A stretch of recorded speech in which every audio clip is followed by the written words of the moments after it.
C'est-à-dire, maître Dylan Slama, que Pierre Palmade pourrait comparaître devant la cour d'appel vendredi matin? Oui, bien sûr. En fait, au moment où la déclaration d'appel est faite, lorsque c'est l'avocat qui l'a fait, il peut demander la comparution personnelle ou ne pas la demander.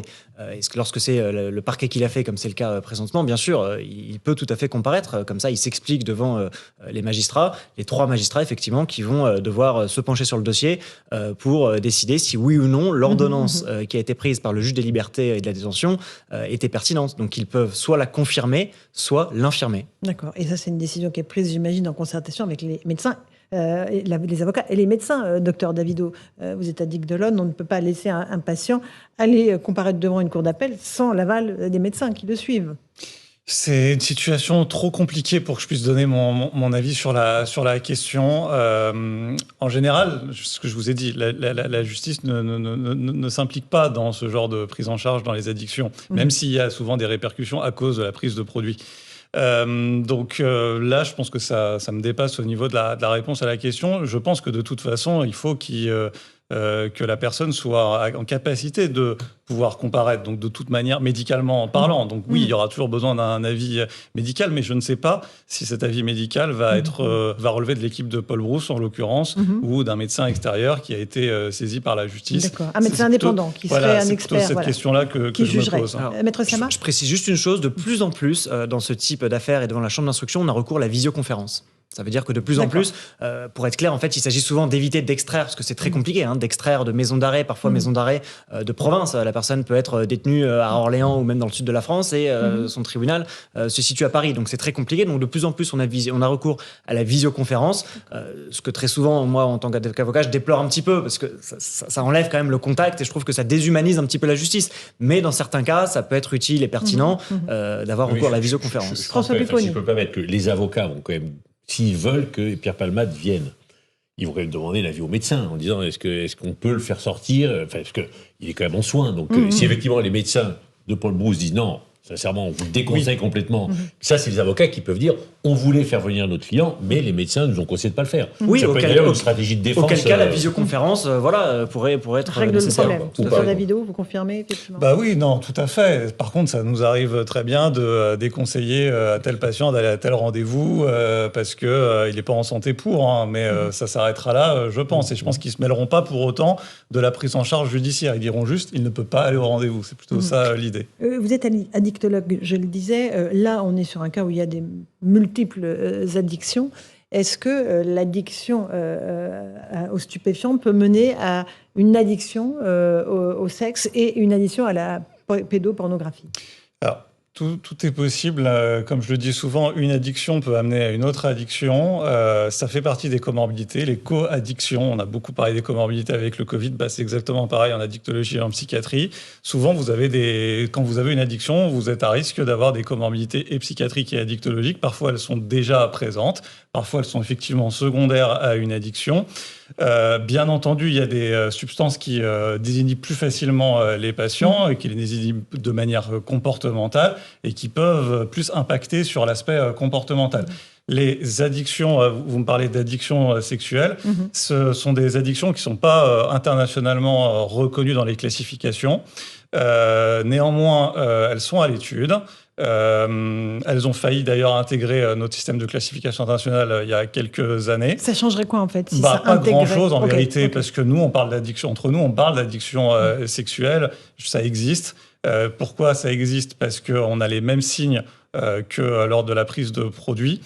Souvent, on a parfois l'euphorie lors du comportement répété, l'exaltation, et au contraire, dès qu'on est en manque de ce comportement, on a des phases dites de sevrage, exactement pareil, la tension interne, les troubles du sommeil, l'envie à tout prix de répéter ce comportement. Quelqu'un qui a envie de fumer, il n'a pas seulement envie d'avoir sa dose de cigarette, il a envie aussi du comportement. Donc bien sûr que ça peut arriver. Et pour répondre à votre question, est-ce que ça peut aussi amener à la pédopornographie ou pas? À la pédopornographie, clairement, ça ne fait pas du tout partie des classifications en addictologie. Ça ne fait pas partie des addictions. Pour cela, on a même un terme, ça s'appelle un trouble paraphilique. C'est en dehors du champ de la psychiatrie et de l'addictologie.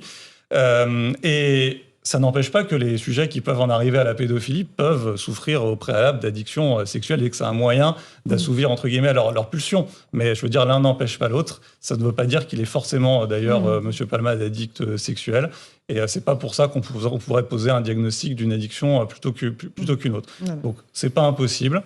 D'ailleurs, il n'y a pas de traitement médicamenteux pour les addictions comportementales en règle générale. Et par contre, pour la pédophilie, qui encore une fois n'est pas une addiction, on peut proposer, c'est plutôt les endocrinologues, donc vous voyez, rien à voir, ils proposent des traitements pour la castration chimique, par exemple. C'est un crime, évidemment, monsieur le policier, monsieur Bastière. Bien entendu, c'est totalement criminel, selon le degré, la consultation, la commission d'un viol ou de pédophilie.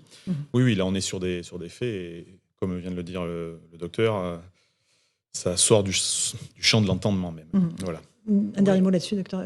Maître Slama, pardon. Non, mais alors, très rapidement, et en plus, je ne veux pas ouvrir une porte, mais c'est vrai que le fait de consulter ou de passer à l'acte est un crime, et voilà. Mais le fait d'avoir des désirs, je trouve ça scandaleux et un peu dégoûtant totalement. Mais le fait d'avoir des désirs n'est ni un délit ni un crime. Et en Allemagne, fort de ce constat, ils prennent ces désirs qu'on peut qualifier de déviants. Ils les prennent en charge. Ils créent des systèmes justement pour qu'ils puissent essayer de trouver des moyens de réguler ces désirs dont eux-mêmes ne veulent pas, mais qui existent. Et en France, l'aspect préventif, c'est très dur d'en parler parce qu'on peut vite avoir l'air d'être complice ou de tolérer ou de cautionner ce genre de, non pas de pratique, mais de désir. Je distingue bien les deux. Et donc en Allemagne, je trouve qu'ils sont plus avancés que nous, parce qu'ils arrivent à mettre en avant ce volet préventif, alors que nous, en France, on a encore beaucoup de mal à en parler et à distinguer désir et pratique. Je veux juste rebondir sur ce que vous dites. Vous avez un peu dit finalement la différence entre eux deux. Vous avez bien parlé de conduite sexuelle déviante. Elle est là, la différence entre addiction, qu'elle soit sexuelle ou autre. Il n'y a pas de déviance, alors que dans la pédophilie ou autre conduite paraphilique, là, elle est déviante. Effectivement, il n'y a pas de travail de prévention qui est fait de ce côté-là. J'aimerais qu'on revienne au volet des stupéfiants, de la consommation des stupéfiants et des réseaux qui amènent la drogue, et notamment à Pierre Palmade. Là, l'enquête se poursuit. Monsieur Bastière, vous qui êtes policier, c'est la gendarmerie, pour le coup, qui est en charge de ce dossier-là. Comment est-ce qu'ils procèdent, vos collègues ? Très classiquement, rien que des auditions et des exploitations encore de téléphones portables. Et il y a eu une perquisition qui a été concomitante à l'accident ou très, très proche de l'accident, la découverte de produits. Et puis après, on entend les participants. Alors, potentiellement, on n'a que des usagers. Pour l'instant, M. Palmade, on parle d'addictologie, n'est peut-être qu'un usager. Il a déjà été poursuivi ces dernières années pour des faits d'usage et dans des trafics où il a été très, très peu inquiété. Parce qu'il est qu'usager, on revient sur des pathologies. L'usager est considéré beaucoup comme, même s'il est délinquant, l'usager est toujours un délinquant, même s'il y a des nouveaux dispositifs que sont l'amende forfaitaire délictuelle avec... qui se monte à combien ? À 200 €. 200 €. 150 si vous payez tout de suite ? Voilà, c'est le système d'un feu rouge. Vous payez plus vite, ou si vous payez en retard, ça sera plus cher, elle sera majorée. Voilà. Mais c'est toujours un délit, puni d'1 an de prison et 3 750 € d'amende. Donc un usager peut être placé en garde à vue. D'accord. Un simple usager de stupéfiants. Donc pour l'instant, je pense que les gendarmes mènent leur enquête très classiquement, en ayant entendu les participants certainement à cette soirée, au vu des produits qui ont dû être saisis lors de la perquisition. On a parlé de chemsec, donc on est peut-être sur des drogues de synthèse, cocaïne, multiples produits. De toute façon, on parle de trafic de stupéfiants et pas spécialement d'un produit en soi. Et après... C'est sûr que ça déroule. Ce qui nous trouve depuis le début, c'est la présence de ces deux individus dans la voiture, dont un en particulier qui a été condamné 10 jours avant pour trafic de stupéfiants avec interdiction de voir Pierre Palmade. Il pouvait faire appel, donc le jugement n'était pas exécutoire tout de suite, d'accord. Mais là, je pense qu'effectivement, les gendarmes vont aussi regarder si c'est pas lui qui est devenu de nouveau dans le cadre d'un trafic de stupéfiants. Et là, il y aurait presque récidive, parce que si effectivement il est de nouveau impliqué dans un trafic impliquant Pierre Palmade, alors, et la vraie question qui était posée, c'est ils ont été laissés en liberté pour l'affaire de l'accident, et on peut comprendre pourquoi, mais voilà, donc c'est vrai que ça a troublé beaucoup sur la manière dont tout ça déroule. Après, il faut que les gendarmes fassent leur enquête, on comprend bien, mais... Monsieur Bastière ? On aura très probablement des rebondissements, je veux dire, dans l'affaire de trafic de stupéfiants, avec des gardes à vue qui seront prises prochainement, parce que je pense qu'on a basculé sur une enquête préliminaire, même si on a eu de la découverte en flagrant délit, mais l'enquête préliminaire peut se poursuivre et prendre des gardes à vue contre... Je vous dis les participants, peut-être les individus à bord, peut-être ceux qui étaient déjà impliqués dans une autre affaire avec Pierre Palmade. on en est qu'au début, là, je pense aussi. Et à la lumière sombre de cette affaire, les contrôles routiers pour dépister les stupéfiants se multiplient sur les routes. C'est peut-être le seul aspect positif de cette horrible affaire. Notre envoyé spécial, notre correspondant à Bordeaux, Antoine Estève, avec Jérôme Rampenou, ont suivi une patrouille de gendarmerie autoroutière en Gironde. Écoutez ce reportage. C'est l'une des priorités actuellement sur les contrôles de gendarmerie. La recherche de stupéfiants consommés ou bien transportés. Le test salivaire est aussi simple d'utilisation qu'un alcotest classique. Le gendarme Florent Chevalier réalise ses tests sur une aire de repos de l'autoroute A89. Humecter le bout là, avec le petit liseré rose. Dès qu'il devient blanc, c'est qu'il y a assez de salive dessus. Okay, en fait, c'est surtout pour avoir un maximum de salive, pas trop non plus. Et sur le bout de la langue, c'est parce que les protéines responsables de la fixation du THC en fait, se trouvent surtout sur le bout de la langue. Donc, nous, ça nous permet d'avoir vraiment un résultat le plus exact possible, quoi. Pour les automobilistes, la prise de stupéfiants est considérée comme aussi dangereuse que la consommation d'alcool. Des gens, ils s'en foutent. Quand ils fument ou ils tapent de la coke, ils font des accidents de fou, ils tuent des gens. C'est de la drogue en gros, c'est comme de l'alcool. Moi, j'ai surtout peur de ceux qui boivent l'alcool. L'adjudant de gendarmerie Vasseur constate qu'il n'y a pas de profil type. La prise de drogue touche toutes sortes d'automobilistes. Tout le monde est amené à pouvoir consommer des produits stupéfiants, c'est tellement facile de s'en procurer maintenant. On a aussi bien la classe moyenne qui consomme lors de festivités, ce qu'ils appellent festivités. Et puis on a même des personnes d'un âge assez avancé qui ont pu consommer en étant plus jeunes et qui ont poursuivi la consommation. En France, la conduite sous l'emprise de la drogue est un fléau. D'après la sécurité routière, plus de 700 personnes meurent chaque année dans les accidents de la route liés aux stupéfiants. C'est plus de 20% de la mortalité sur les routes. Docteur Davido, tout profil, effectivement, pour les consommateurs de stupéfiants, vous confirmez ? Tout profil. Tout profil, n'importe qui, quel que soit l'âge, la catégorie socio-professionnelle, la localisation ? Non, effectivement, ça dépend des substances. Même parmi les substances, vous avez plusieurs profils en fonction de la façon dont vous prenez la substance. Je vais vous donner l'exemple de la cocaïne parce qu'on parle beaucoup de cocaïne. La forme inhalée, fumée, le crack en général qui est fumé, ce sera plutôt les populations les plus démunies qui ont moins d'argent. En revanche, ce qui est sniffé, la poudre blanche qu'on connaît bien. Il y a une différence de quoi ? De qualité ? De qualité et de coût, du coup. Donc, ce sera aussi, vous pouvez ramasser les bouts de crack qui sont par terre. Donc, c'est plus facile, on va dire, de reconsommer derrière. Donc, ce sera ces populations, effectivement, qui consommeront plus du crack. Pour l'alcool, c'est exactement pareil. Vous aurez les plus démunis qui vont acheter des bières parce que ça coûte pas cher. Au contraire, les plus riches qui vont consommer des alcools qui ont un certain coût, comme le whisky. Donc, oui, ça touche clairement toutes les catégories socio-professionnelles.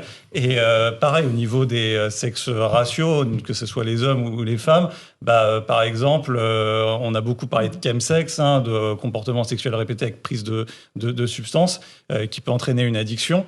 Eh bien, ça touche plutôt la communauté homosexuelle, comme ça a été très souvent dit. Donc, vous voyez effectivement en fonction du produit et de la substance, il y a telle ou telle communauté qui est touchée. Yann Bastière, vous êtes policier. On apprend depuis le parquet de Paris qu'un second individu a été entendu aujourd'hui à Bordeaux par les enquêteurs de la brigade de protection des mineurs. Il a remis du matériel vidéo aux enquêteurs. Ce matériel est en cours d'exploitation. C'est-à-dire que là, ils sont en train de visionner, les enquêteurs, ces documents pour vérifier ce qui se passe sur les images. Très certainement, on parlait de preuves tout à l'heure, c'en est une, puisqu'il avance certaines allégations. Il a un support, et on va regarder, on disait tout à l'heure, acheter un ami qui connaît, ça commence, il va falloir que les enquêteurs de la brigade de protection des mineurs de la DRPJ de Paris éclaircissent ça, et bien sûr que l'exploitation, expliquez-nous comment vous avez obtenu ça, pourquoi, comment, et puis peut-être qu'on aura des images de Pierre Palmade en train de visionner des images à caractère pédopornographique. Voilà, le téléphone qui est aujourd'hui la pièce centrale des allégations de ce deuxième individu vont bien sûr être exploitées et certainement en temps réel. Et François Pupponi ? C'est terrible, là on tombe dans le glauque, le sordide, l'abject. Donc effectivement, s'il y a des images qui circulent, je pense que les choses vont aller vraiment très vite et c'est tout à fait normal, quoi. Mais par rapport à la prise de stupéfiants, il ne faut pas oublier non plus qu'il y a beaucoup de refus d'obtempérer actuellement lors des contrôles de police par des gens justement qui sont sous le coup de l'alcool et qui ne veulent pas être contrôlés. Et comme ils sont désinhibés avec la prise de stupéfiants, ils respectent même plus les barrages de police. Donc on arrive à des situations qui sont... Alors il faut renforcer les contrôles, il faut lutter contre les trafics de drogue, il faut faire de la prévention pour éviter que les gens tombent dedans. Et aujourd'hui, on est tout ça qu'il faut faire. Et comme on ne le fait pas, on fait beaucoup de répression. on est un peu submergé par la vague. Et donc là, je pense, moi j'ai dit tout à l'heure et je le redis, je pense qu'il est grand temps que le ministre de la Santé et le ministre de la Justice disent « Ok, c'est un fléau ». Jusqu'à présent, on n'a pas été au top de ce qu'il faudrait faire, et donc il faut vraiment qu'on change de stratégie. Il faut faire plus de prévention, docteur Davido ? Oui, et j'ai même envie de dire, là, ce que j'ai entendu parler des contrôles salivaires, notamment pour le cannabis. Bon, ça va pas être la panacée, hein, mais bon, après, c'est histoire de dire, je pense, on a fait quelque chose, parce qu'en plus, le cannabis, c'est très, enfin, ça peut être détecté 3 semaines après la prise de cannabis dans les urines. Donc déjà, je trouve que contrôler quelqu'un 3 semaines après, déjà, ça pourrait être potentiellement positif. Mais là, les tests qui sont proposés, c'est des tests salivaires qui sont pas du tout sensibles, qui peuvent entraîner des faux positifs, qui rapidement d'ailleurs peuvent dépister de manière, des faux positifs du coup, voilà, qui est dépisté anormalement, une présence ou non de produits. Donc clairement, c'est pas la panacée. Vous voulez rajouter quelque chose, Maître Slama ? Oui, peut-être. C'est vrai que c'est un problème qu'on ne sait pas par quel bout prendre depuis, j'allais dire des années, mais des décennies. Ça fait de la répression. Ça fait 30 ans, 40 ans qu'on dit, et puis il faut dire la vérité, ça ne fonctionne pas. Et c'est vrai qu'on s'en prend beaucoup aux trafiquants, mais dès qu'il y en a un qui va en prison, même avec une peine très lourde, c'est pas la question de la sévérité, même avec une peine très lourde, il y en a parfois 10 autres qui prennent la place. S'agissant de la question, si on redescend d'un échelon des usagers, c'est pareil, aujourd'hui, il faut le savoir, et les usagers ne sont pas sanctionnés. Très souvent, ils sont convoqués, on sait qu'ils sont usagers, ils sont pas toujours poursuivis, ils sont pas toujours condamnés, c'est même assez rare. Et c'est vrai que le volet, à mon avis, qui n'est pas mis en place, c'est la prévention. Si on reprend, si vous voulez, la prévention routière, par exemple, on connaît tous ça, on connaît tous le capitaine de soirée, on connaît tous boire ou conduire.